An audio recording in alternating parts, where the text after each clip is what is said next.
Today is a tough day for the Chabad world. We lost a shliach. We lost a brother, a family member.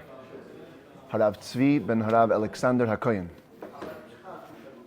Killed in the line of duty in the UAE.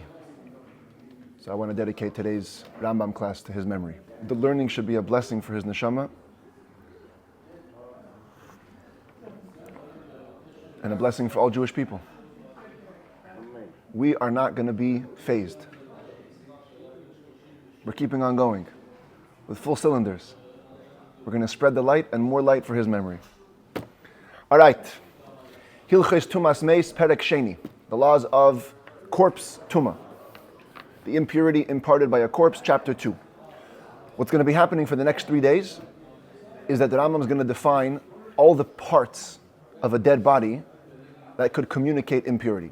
Because yesterday we talked more in general. You have a full corpse.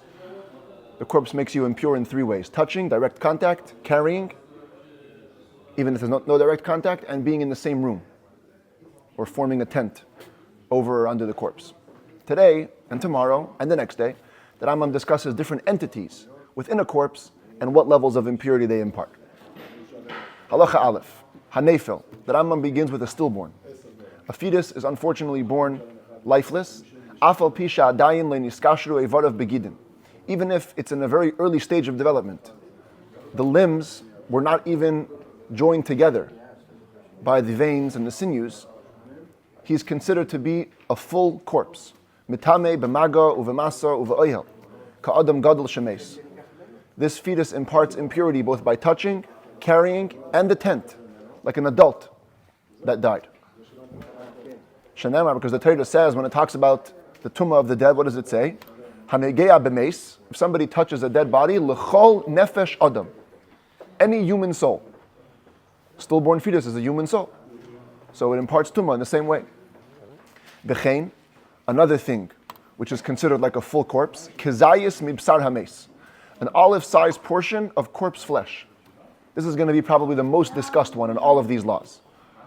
If you have an olive-sized portion of the flesh, bein lach, bein yavish kacheres, whether it's moist and fresh, whether it's dry like pottery, mitame kemeis shalim. You have to look at that like a complete corpse. It imparts impurity like a complete corpse. Vehanetzel, and also netzel, we'll soon define what that is in a second. Kibasar is just like flesh, mitame bekezayis, it imparts impurity at an olive-sized portion. Ezehu netzel, right away the Rambam asks, what is netzel? Zehabasar shani mayach, it's corpse flesh, which disintegrated, v'nasa leichos rucha, and became a putrid gel. If you follow the stages of decomposition, at one point, much of the fluids of the corpse congeals, and it turns into a gel. And this gel is considered to be like a full corpse. However, says the Rambam, and it's taken from the Mishnah, the only way you know that this is going to be impure is if that gel, when it's left to dry, if it congeals. If it congeals and it hardens, then you know it came from corpse flesh. If it doesn't harden, it's not going to impart impurity, because perhaps it's mucus and phlegm from the corpse or other fluids that were trapped in its body, not the actual flesh. The Talmud says that's the test. If it hardens, it's corpse flesh. Doesn't harden, you don't know if it's corpse flesh. As the commentaries here explain, even though it's a doubt, out of doubt we cannot make you impure. Because we don't know, maybe it's not the corpse itself. Halacha Beis, this is quite unusual for the Rambam to do, but he gives us a symbolism. Why, when it comes to a corpse, is the amount an olive-sized portion? Says the Rambam, Afal Pisha Hashiyur in Kulam. Halacha L'Moshe Misinai Hein, even though in all areas of halacha, all amounts are straight tradition from Moshe Rabbeinu. Right? You eat forbidden food, this is the portion. You eat on Yom Kippur, that's the amount. The tumah of a rodent is a lentil size. All these different sizes, they all came straight from Moshe Rabbeinu. Nevertheless, says the Rambam, I have a little bit of a significance when it comes to the human being. Amru Chachamim, the sages said, Tchilas briyase shel Adam. Kezayis, at the onset of his conception. The body of a person is the size of an olive. Obviously, this is not the exact moment of conception, but a little bit later, the first point at which we can identify the embryo. It's the size of an olive. Therefore, at the other end of life, when he finishes life, the amount of flesh that is required to impart impurity of the dead is an olive-sized portion. Halacha Gimel. The next few halachas are going to require a little bit of focus, and then Rambam's going to compare what we have over here, Eiver min achai to Eiver min Meis. You have a limb that comes from a live body or a limb that comes from a dead body. First, we're going to start with a limb from a live body. Eiver shenechtach min ha'adam achai. As a general theme, says the Rambam, if a complete limb is severed from a living being, living person, hareo kemeis shalim. That's the standard baseline. You always begin with the assumption that if there's a full limb separated from a human being, it's considered to be a full corpse, and it imparts impurity like a corpse. It imparts impurity by touch, by carrying, and by tent. Afilu eiver katan shel ben yoimai. Doesn't matter the size, even if it's a limb of a newborn baby. Sheha eivarim ein lahem shir, because the limbs have no minimum amount. Shenemar, as it says, koil or v'choil in the verse. Asher yiga al pnei hasadeh, anybody who touches part of a corpse on the open field, b'chalal cherev. Chalal cherev, literally translated, means a corpse from a sword. Now, what does it mean, a corpse from a sword? V'hadavar yadua, everybody knows, shedin chalal cherev, kedin chalal even, chalal shar dvarim. To be considered a corpse in the Torah, it doesn't matter if you were sliced by a sword, or by a stone, or by any other thing. So why does Torah say that you're touching somebody that was cut by a sword? So from here we learn that Torah is alluding to a different thing over here. We learn from tradition, shaloi bazeh. These words did not come, this is talking about somebody who touched a limb which was severed by a sword. That's how you cut limbs, with a knife, with a metal implement. And if somebody touches that limb, they become impure. Says the Rambam, when do we say this? This is the big condition. The limb has to be complete as it would be when it's in its regular state. Basar v'gidim v'atzamos. It has to have flesh. Gidim is defined by the commentaries as either arteries, veins, or nerves. Those three. And bone. It has to have those three things. Shenemar, because it says, again in the next part of the same verse, oy ve'etzem adam. The bone of a person. That means etzem shehu ka'adam. The severed bone, or the severed limb, has to have the same status as a person.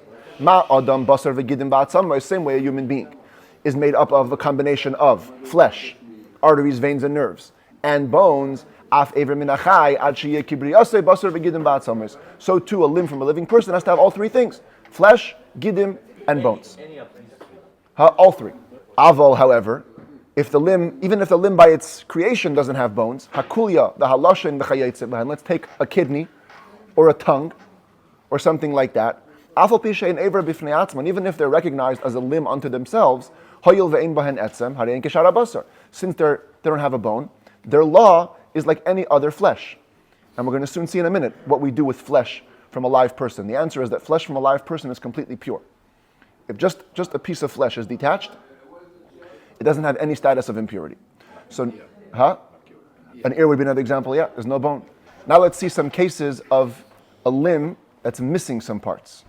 Okay, pay attention to each case. First, the Rambam begins with chaser min ha'etzem shel eiver kol shehu. You have a full hand. Okay, let's just say, imagine the full hand from the shoulder down, and part of the bone is missing, even the slightest amount. So what does it say over here? Missing some bone. When it comes to eiver min achai, is completely tahor. Eiver kulei tahor. The limb is completely pure, because the verse says etzem adam. It has to have a bone. If it doesn't have a bone, it's totally not a limb. Chasar mibsarai. But what if it's missing some flesh? Bones are intact, arteries, veins, and nerves are intact. Flesh is missing from the bone, from the limb. So here the Rambam splits it up. Im nishad alav basar, shero ilal is arucha b'chai, v'yisrapi v'yishlam. Compare this case to a similar case on a human being. If a person was missing, a live person, a regular person, was missing this amount of flesh on his hand, is there enough left to regenerate and heal him and make him complete again? Then the limb, even as it's severed, that means that it's powerful enough to live. So it has the status of a corpse, all three categories: touching, carrying, and tent. But if there's not enough to regenerate, then metame b'mago v'masa ve'ene metame b'oil. This we're going to have a lot of times. Many things go down one step. They don't have the extreme tuma of a corpse in which it's metame even in a tent, but touching and carrying, there will be. Why only oil? Because oyel, we learned yesterday, is unique to a meis, is unique to a corpse. So if something is considered to be a corpse, it has all the laws of a corpse. If not, it doesn't have the laws of a corpse. And now, once the Rambam's talking about bone and flesh, he mentions ubasar hapoirish min hachai toher. If flesh simply comes off the human body, just flesh, it's totally pure, like I said before. V'chein etzem b'lei basar hapoirish min hachai toher. If only a bone comes off, only a bone, that's also totally pure, because only limbs in their full combined form can have different statuses of impurity, but simply bone or flesh is pure. How do you have only a bone come off? How do you have a bone come off? So the commentators discuss, a person cracks, let's say a limb, and the bone protrudes from the skin, and then it cuts out. That happens sometimes. Yeah, definitely. Yeah, or just the bone comes out. Halacha dalit. Let's compare what we just learned, a limb from a living person to a limb from a dead person. Eiver hapoirish min hameis. A limb which separates from a dead person. So you have a person already died. There's a corpse. Detaches from the corpse a limb. Mitame b'maga uvemaso uv'oyel kemeis. So, same basic law. It imparts tuma in all three ways, touching, carrying, tent, like a regular corpse. As long as, again, it's complete as it's created, with flesh, with bones, and with arteries, veins, and nerves. And now, let's take a look over here. Chaser atzmai. If the bone is missing. So what did we say before? When it comes to Eiver min hachai, once the bone is missing, that's it, it's totally pure. But over here, says the Rambam, im nishar alav basar kezayis, if there's a kezayis of meat, of flesh, left on this limb, mitame kameis shalim. That's it. Doesn't matter how much of the bone is missing. There's still an olive-sized portion of flesh. The whole limb is considered to be a corpse. So if it's a kezayis, then it's tameh. But the Rambam over here doesn't say what happens if less than a kezayis. So the Kesef Mishnah points to tomorrow's chapter where the Rambam says clearly that if it's less than a kezayis of meat, in other words, not only did the bone go off, but so much of the meat went off also, the flesh, that there's not a kezayis left, then it depends how much flesh is left. If there's enough to regenerate, because you don't need a kezayis to regenerate of flesh, scientifically also. So if there's enough to regenerate, then it only imparts maga and masa. If there isn't even enough flesh to regenerate, then it's totally pure. Chasar habasar v'lei chasar ha'etzem. If only flesh is missing but not the bone. So, what did we say over here? When it came to Eiver min hachai, we differentiated between if it's enough to regenerate or not enough to regenerate. If it's enough, totally impure. Not enough, then it's maga and masa. What does the Rambam say over here? Im nishar alav k'dei la'alis harucha b'chai. If there's enough to regenerate, were it to be a living being, metame k'mei shalim. So same thing, it's tameh like a regular corpse, totally in all three ways.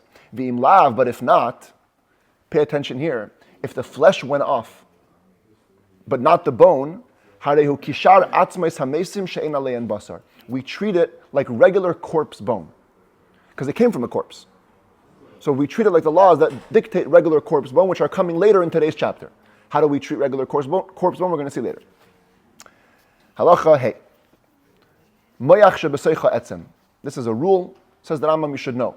Marrow in a bone, harehu ma'ale arucha mibechutz, is powerful enough to regenerate what's outside the bone, even if there is no flesh.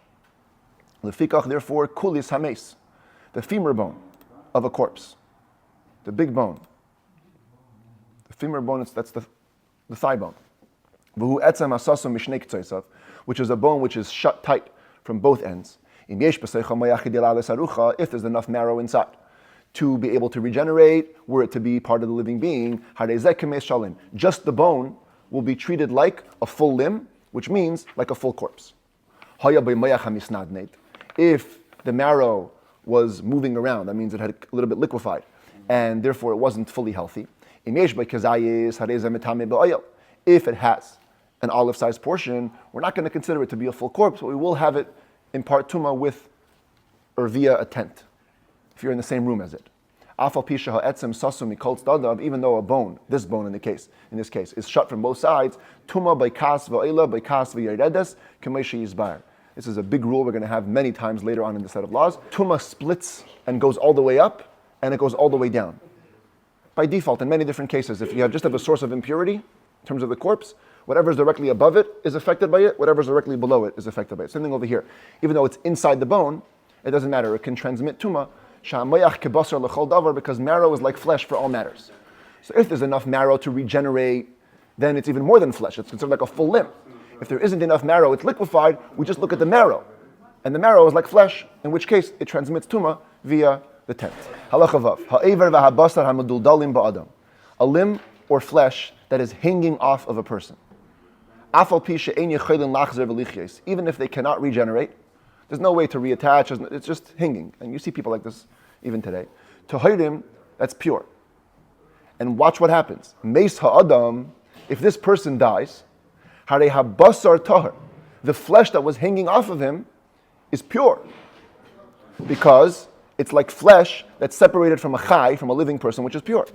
The ha'ever, and even the limb which was hanging, mitame mishum ever min achai, ve'ene mitame mishum ever min hameis, is only considered to be a limb that left from a living person, not from a dead person, which is subject to all the differences we mentioned before. And then Rambam gives some more differences now. Ma ben ever min achai le'ever min hameis. What's the difference between a limb from a live person and a limb from a dead person? Ever min achai, a limb from a live person, basar ha'poiresh mimenu, ve'etzem ha'poiresh mimenu tohirim. Two levels of detachment. A limb detached from a living person. Now, from this living person, detached flesh or bone, tohirim. That flesh or bone, you see over here, flesh detached from limb, bone detached from limb. In both cases, it's tar. The aver min hameis, but on the other hand, if it's a limb from a dead body, basar ha'poiresh mimenu, ve'etzam ha'poiresh mimenu, if flesh or bone further detaches from them, just an extension of the corpse. Kimufurashim min hameis, hashalim. It's like separating corpse, bone or flesh from regular corpse, umetamin b'shiyuran, and they impart tuma based on their amount, which we're going to see. The flesh is a kazayas, and the bone, we're going to see in a moment, is a barley corn. Halacha zayin, u'bein ever min achai, bein ever min hameis, ein lahen shir.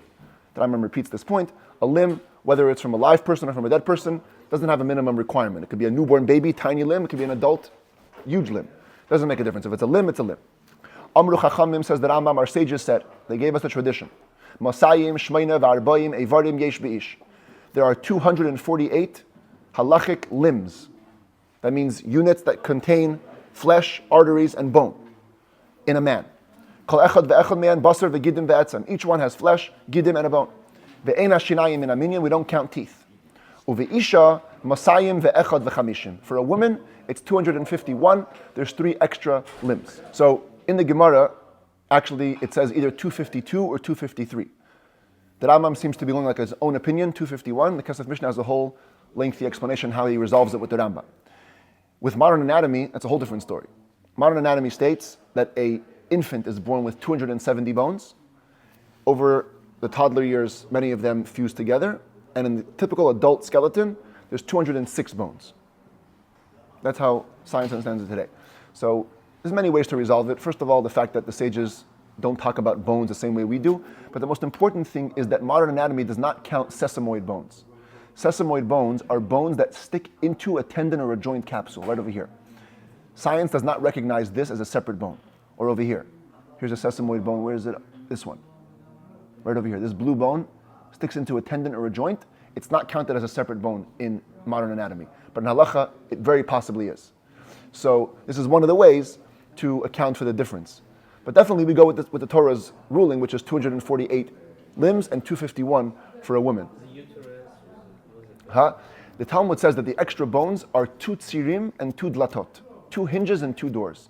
It's not clear what part of the skeletal frame the Gemara is referring to, but the Talmud says a very gory story, I guess, that there was a Roman king who subjected a rebel to be killed by burning. And the king commanded the students of Rabbi Yishmael to be part of the execution process. They had to boil her body. So the Talmud says that while they were doing it, they used the opportunity to count the bones. Just to learn something in halacha, if they were forced to do this, at least get something in Jewish law from it. And they counted the bones, it was 252. So they went to Rabbi Yishmael, they said, how could you tell us there's 248 bones, we counted 252. So he says, probably you counted a woman. It was a woman's bones, because she has 4 extra ones. Interesting story. Anyway, the Rambam says 251. Again, there's ways to resolve the Rambam with the Gemara. The point is 248 or 251. Kol aver mehen shepedash kibriyase. Any limb which detached itself in the way that it was created, Bein min achai, bein min hameis, whether live or dead, metame b'mago v'maso v'oyel, is imparting impurity with touching, carrying, and tent. Chutz mishleisha ivarim yisedes shebeisha she'enan metamin b'oyel, except for the 3 extra limbs in a woman, which again we don't really know what they are. They're not subject to the tumah of tent. V'chein, so too, etzba yeseda sheyesh ba etzem ve'ein ba tzipaida, and if a person is born with an extra finger, if it has a bone and it doesn't have a nail, then imni speres al gavayat. If it's counted together with the fingers, in other words, it looks like it's a natural extension of the hand, it will count for the number of most of the limbs. We'll see in a second what this means. If you have a bone collection, and the amount of bones in the collection are the majority of the amount of bones in a human skeleton, that already imparts tumah. So the Rambam says this extra finger will count towards reaching that majority. If it cannot be counted, if it looks like a random extension coming out of the hand, doesn't look like a flush with the rest of the hand, then it does impart tumah on touching and carrying, but not on tent. This is a rabbinic type of impurity. And if it even had a nail, then it's mamash like a regular limb, it's totally a regular finger, and it has all the laws of an Eiver min achai or Eiver min hameis. Why did the rabbis decree impurity? On a finger which is not counted with the rest of the hand, it's a decree. We don't want to get confused. You have a finger that is flush with the hand, and then it's totally impure, so we say, they're all going to be impure. Why didn't they impose the full impurity, even tent? They made a difference, recognizable difference. Just to make everybody know that it's only a rabbinic imposition because of a decree, so they wouldn't cause holy meat or holy grain to be burnt over this impurity. Because many times, if truma or kadashim becomes impure, you have to burn it. But this is only rabbinic impurity, so they made a little recognition. It's not going to be metame ba'oyel, only magav v'masa. Now that Rambam comes back to the bones, we mentioned before that certain things you treat like a bone. There's just a bone from a skeleton, no flesh, just the bone. What do you do with the bone? So, if you can see that it's a skeletal bone, they impart tumah like a regular corpse, touching, carrying, tent. Because I apply the verse, etzem adam, bone of a person. It's a bone which looks like a person. Which ones are those? It's not up to us to decide. The following are the list of bones that impart tumah like a corpse. Hashedra, the spinal cord.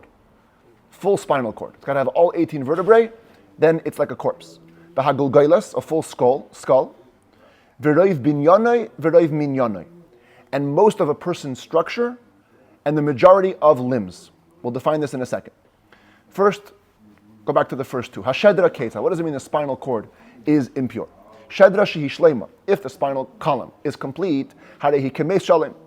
It's like a full corpse. V'im chasra afilu chulya achas mishmeina esrei chulyas. If it's missing even one vertebrae from the 18 vertebrae, harehi kishara atzames. It's like any other bone, which is not like a full corpse, but has different laws, as we'll see in a moment. Hagulgailis keita. What does it mean a skull? Gulgailis shehi shleima. If the skull is complete, harehi kemes. It's like a full corpse. V'im chasra kesela. If it's missing a coin size, a sela, harehi kishara atzames. It's like any other bone, which again, also impure at a lower level. If it had multiple small holes, they all combine to the coin size. You take all the holes into account, if they all equal a coin size, it's like a regular bone, not like a full corpse. Now let's define what does it mean, reiv binyanai, most of the structure. So the Rambam says, kol binyanai shal adam, according to halacha, the full structure of a human being, hu shtei ashekayim, v'hayirei chayim, is the 2 thigh bones, these ones here, and the 2 shin bones, these ones here, the hatzloyas with the rib cage, the hashedra and the spinal column. That's called a person's structure. You see the full height, the full skeleton. So, v'roiv binyanei shal meis, if you have most of the structure of a corpse, hareu kemeis shalem, it's like a full corpse. What's called most of the structure? Ketzad. You might not believe this, but the Rambam says, both shin bones and 1 thigh bone. That's it. That constitutes most of the height of a man And therefore, just these 3 bones are considered like a full corpse. If they're missing even the tiniest bit, it's downgraded to a regular bone. What does it mean, most of the amount? Most of the amount of the bones. So what did we say before? There's 248 bones in a human skeleton. So here we're talking about roiv minyan atzamis, the majority of the number of bones. You have a pile of bones, and they make up 125 bones. It's really a bit of an inaccurate picture, because this came from multiple skeletons. We'll see tomorrow about that. But let's just say it came from one skeleton, okay? 125 bones from one skeleton. You treat them like a full corpse. 124, right down the middle. It's not a majority. It's like any other bone. Even though this person happened to have extra bones, or extra limbs, or missing bones, missing limbs, the number is always 125.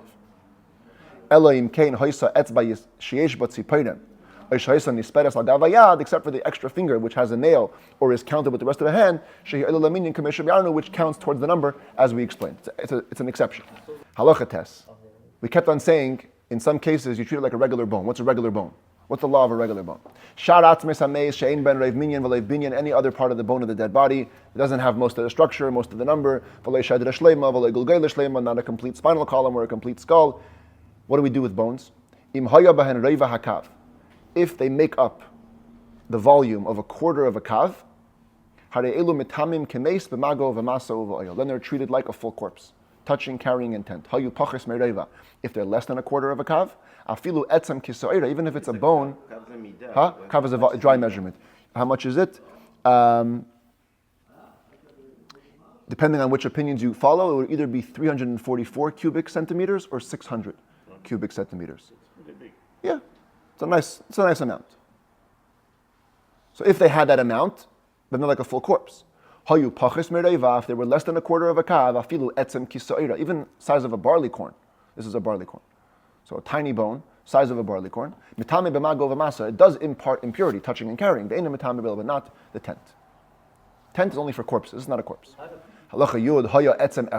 If it was one bone, just one bone, even if it's big enough to have a quarter of a kav, a big femur bone, a big thigh bone, a big shin bone. Here is the exception. It only imparts tumah with touching and carrying, not a tent. Tumas etzem echad halacha mipi ashmua. This exception for the one bone is learned from tradition. Since it says, for the one who touched the bone, lamdu mipi ashmua. We learn from tradition, afilu etzem kisa'ira metame b'mago v'masa, even a bone the size of a barley corn imparts tumah with touching and carrying. But singular bone, no matter how big it is, doesn't matter. Well, lefisha tumasi halacha, because it's halacha l'meisha misinai, this impurity, harehu din Torah v'lei medivrei seifrim, it is biblical and not rabbinic. Halacha yad aleph, we have another term, which we're going to discuss at length tomorrow, but the Rambam just puts it in today. Meis shehir kivu atzmeisav bakever v'nasu rakav. If a bone, a corpse, all of his bones completely rotted in the grave, v'nasu rakav, and they became what's called in English desiccated powder. Desiccated means lacking all moisture. At a certain point in disintegration, the bones become completely dry. This is not bone, don't worry, it's coconut powder, I think. But this is what rakav would look like. Bones that turn into a powder. Pay attention. If you fill your hands, both hands, with this rakav, then the carrying of it makes you impure, or being in the same room as it makes you impure. It's a funny thing. You cannot become impure through touching it, because you can't touch every part of it. It's separate particles, it's not one entity.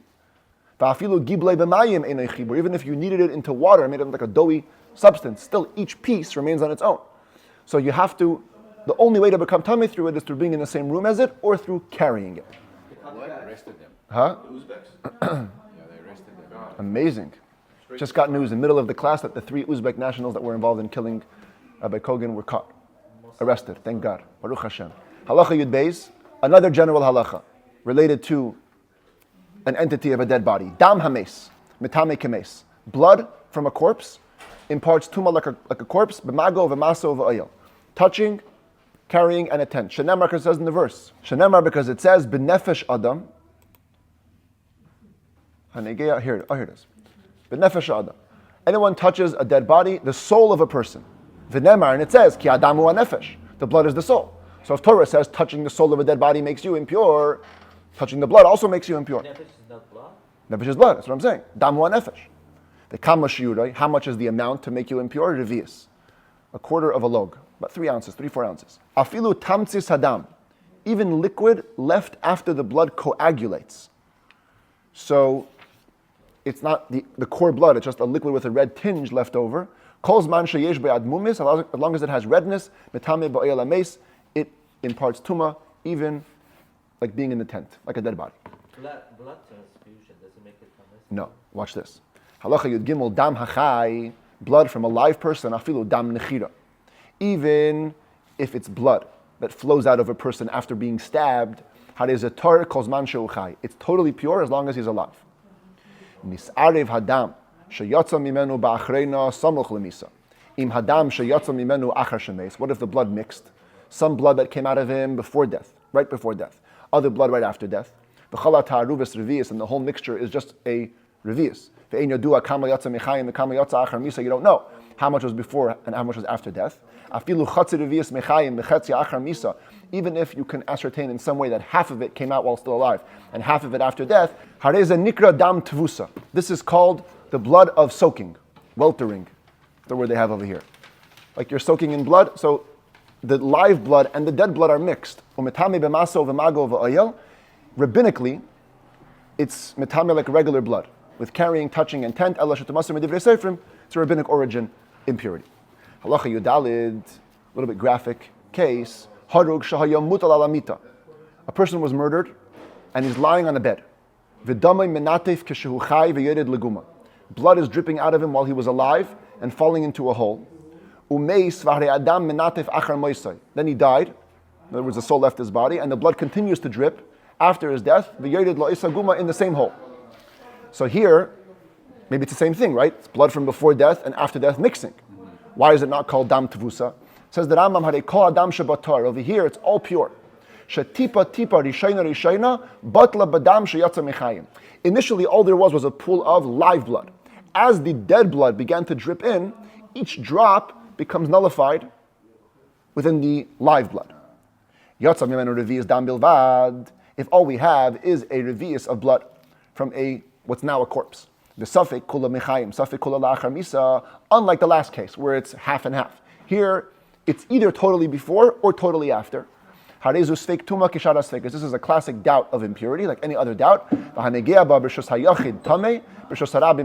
have the law that if you touch it in a private domain, you're impure. In the public domain, you're pure. As will be explained in later in this book. There's a whole, I think, 5 chapters on doubts of Tumah. But the basic law of doubts is, so it's just the halacha that we have, that in the private domain, you always go stringently. In the public domain, you always go leniently. Halacha, yeah, there's different definitions for domains. Halacha tezvav hakever, a grave. A grave in Talmudic times was something like this. They had multiple crypts, multiple levels, but we're actually going to go with this type of grave, even though it's not exactly the case, but similar to this concept, okay? They used to have these 2 walls, and it was covered with a slab of stone or whatever it was. So the grave is now the structure which is surrounding the dead body. As long as the source of impurity is in it, it makes you tummy with touching and with a tent. Like a dead body, din Torah, this is biblical. Shenamar, as it says, Meis, etzem adam, kaver. You touch a dead body, a bone, or a grave. Doesn't matter if you touch the roof of the grave or the sides, the walls of the grave.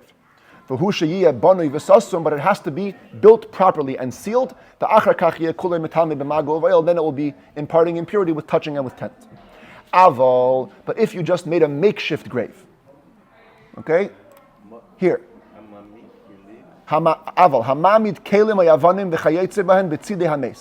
You have a corpse just lying there, and you make this makeshift, not even a grave, it's like you just put up stones and utensils around it. And then you cover it on top also with utensils and stones. So it has the same three parts. Look at this grave, 2 walls and a cover, right? This is a classic grave. Look at this grave. You can't really see how it's a grave, but that's the point. There's just a bunch of stones on top of it and a bunch of utensils on the side of it. Says the Rambam, different law. The makeshift cover on top is called the goylel. The sides that are holding up the top are called the doifik. Dofek or dofen? Doifik. Yeah. Why dofek? Why doifik? It comes from the word in Torah, udfakum yen echad. No, dofek means support. Dofek means support? Yes, in biblical Hebrew. Udfakum yen echad, if you press them for one day, because the cover presses against the sides and supports itself on them. So, this is the Rambam's opinion. There are many, many opinions what a goylel is and what a doifik is, because it's one of the funniest things. In the Talmud, you have the word goylel in reference to a grave tens of times, never defines what it is. So the commentaries, I think it's like 5 or 6 opinions what a goylel is. Some say it's the covering of a grave. Some say it's the covering of a coffin. That's how we interpret it today. You go to Levaya today, they say stimas hagoylel, that means the covering of the coffin. And the Rambam says that it's a makeshift. It's not even a grave. It's a makeshift covering around the dead body. Ushneim hagoylel le'adoifek, says the Rambam, both of these elements. Huh? Oh, so that's what the Rambam says right now. Ushneim, both of these elements, the top and the supports, the makeshift ones, rabbinically, they're like a grave, touching intent. But not with carrying. What is carrying, as we said? Carrying means transporting the corpse without moving it. So watch this. Therefore, if you drag this cover with ropes till it covers the dead body, or you dragged it off, or slipped it off the dead body, or you dragged the side supports till the top could rest on it, or you pulled it out with rope from under the goylel. Point is, you transported it, you moved it without touching it. This person is pure, because all he did is carry it, not touch it, or be in the same room as it. Things which support the support, the doifek of the doifek, and they're pure. Halacha Tezayin, the final term to be introduced today, again, it's going to be expanded upon later. You have a field. You know there was a grave there. Then it was plowed. And now the bones are all over the place. This is called a beis hapras, rabbinic term for a field in which a grave was lost. All the dirt transmits impurity with touching and carrying, because maybe there's a bone size of a barley corn. But not with tent. That's only for a full corpse. Here you don't have a full corpse. It's just been ground all over the place. And so too, all the nations, lands, all of the diaspora, everywhere outside of Israel, the dirt makes you impure with touching and carrying. Because of the bones, the Goyim weren't careful where they buried people. There could be graves all over the place. So by default, the sages just came and declared a blanket impurity over anywhere outside of Israel. The Tumas beis hapras this impurity, these last two, of the grave lost in a field and the lands of the nations, are only rabbinic, as will be explained later on in chapter 9, Be'ezras Hashem.